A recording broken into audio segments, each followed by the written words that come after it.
بسم اللہ الرحمن الرحیم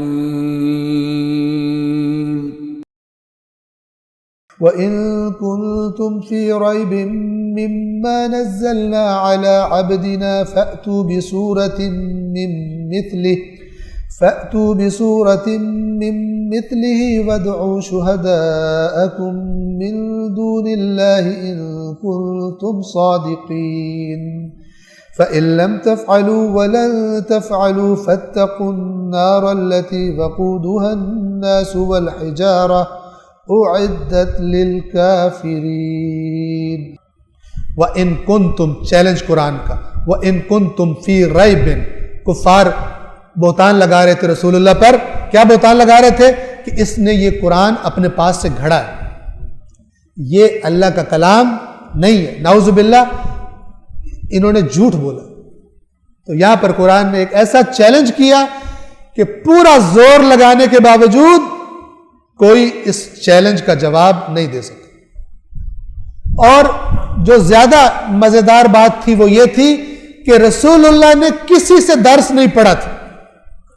چھوٹا سا ایک گاؤں تھا مکہ، آج کل کے اعتبار سے ایک چھوٹا سا گاؤں تھا وہ مکہ کا شہر، سب ایک دوسرے کو جانتے تھے، اور رسول اللہ کو بچپن سے، ولادت سے لے کر اور 40 سال کی عمر تک سب کچھ رسول اللہ کا ان کے سامنے تھا، اور وہ رسول اللہ کو امی کہتے تھے۔ قرآن نے بھی وہ لفظ ریپیٹ کیا، اس لیے کہ رسول اللہ کا کوئی استاد نہیں تھا اس دنیا کا۔ رسول اللہ کا جو ملا علم وہ خدا کی طرف سے ملا، نیچے سے کسی انسان سے اللہ کے رسول نے کوئی علم حاصل نہیں کیا۔ اب اللہ نے چیلنج کیا، اچھا تم کہتے ہو کہ یہ اللہ کا کلام نہیں ہے، تو پھر یہ جو بولنے والا ہے یہ تو پڑھا لکھا بھی کوئی نہیں تمہاری نظروں میں، ان پڑھ ہے، یہ ایسی باتیں کر رہے، تو پھر تم تو پڑھے لکھے ہو نا، اور تمہارے تو بڑے بڑے پڑھے لکھے اور بھی موجود ہیں، سب کو اکٹھا کر لو، سب کو اکٹھا کر لو، اور یہ ان پڑھ جو کلام بول رہا ہے اس کے مقابلے میں ایک صورت بنا کر لے آؤ۔ یہ کوئی ایسا ہے کہ دیہات سے کوئی جٹ بالکل جس کو کچھ نہ پتا ہوا ہے اور وہ چیلنج کرے کہ دنیا کے سارے پی ایچ ڈی ڈاکٹر جمع ہو جائیں اور وہ میرے جیسا ایک کام کر کے دکھا دیں، لوگ کیا کہیں گے؟ یہ کیسا ہے؟ پڑھے لکھے لوگ بلا۔ لیکن ان سب نے زور لگایا، ایک صورت بھی قرآن جیسی بنا کر نہیں لا سکے۔ وہ قوم کہ جس کو فخر ہی اپنی زبان پر تھا، اپنی فصاحت و بلاغت پر تھا۔ یہاں پہ قرآن کو فرما رہا ہے، اور اگر تم لوگوں کو جو ہم نے اپنے بندے پر، اپنے عبد پر نازل کیا ہے، اگر اس کے بارے میں تم شک میں ہو، فَأْتُوا بِسُورَةٍ مِّن مِّثْلِهِ، تو تم اس جیسی کوئی اور صورت بنا کر لے آؤ، وَادْعُوا شُهَدَاءَكُمْ، اور دعوت دے دو، بلا لو اپنے گواہوں کو۔ یعنی گواہوں سے یہاں مراد کیا ہے؟ شہداء کہتے ہیں جو موقع پر لوگ موجود ہو، شہید کا اصل معنی گواہ ہے۔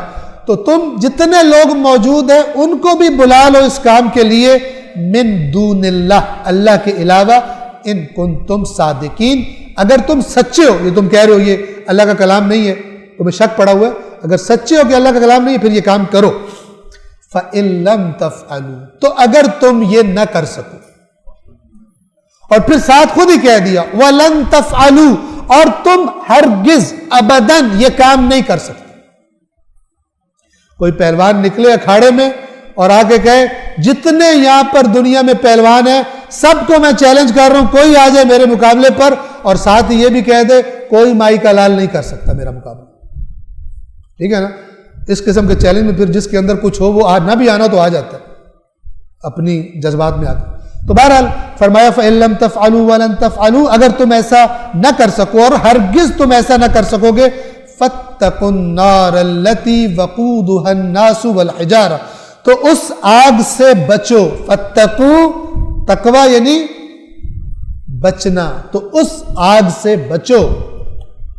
کون سی آگ؟ الَّتِي وَقُودُهَا النَّاسُ وَالْحِجَارَةُ، جس کا ایندھن، جس کے ذریعے آگ جلائی جاتی ہے، انسان بھی ہوں گے اور پتھر بھی۔ اعدت للکافرین، اس کو تیار کیا گیا ہے کس کے لیے؟ پرانا کافر کا معنی نہیں کرنا یہاں، جان بوجھ کر خدا کی باتیں نہ ماننے والوں کو۔ جنت کے لیے کیا کہا؟ اعدت، یہی لفظ ہے وہاں پر، اعدت للمتقین، اور جہنم کے لیے کیا کہا؟ اعدت کافرین. اب یہ نہیں کہنا کہ جہنم تو کافروں کے لیے، بلکہ چیک کرنا یہ اوپر جو باتیں ہوئی ہیں یہ کوئی جراثیم میرے اندر تو نہیں ہو. قرآن کے بارے میں میری کیفیت کیسی ہے اور توحید کے بارے میں میری کیفیت کیسی ہے، تو پھر یہ آیت آپ دیکھیں گے کہ باقی سب کو چھوڑ کر انسان کو پہلے اپنی پڑ جاتی ہے، دوسرے بھول جاتے ہیں. پہلے خود تو بچے، اس کے بعد پھر دوسروں کی فکر کرے. صدق اللہ العلی العظیم.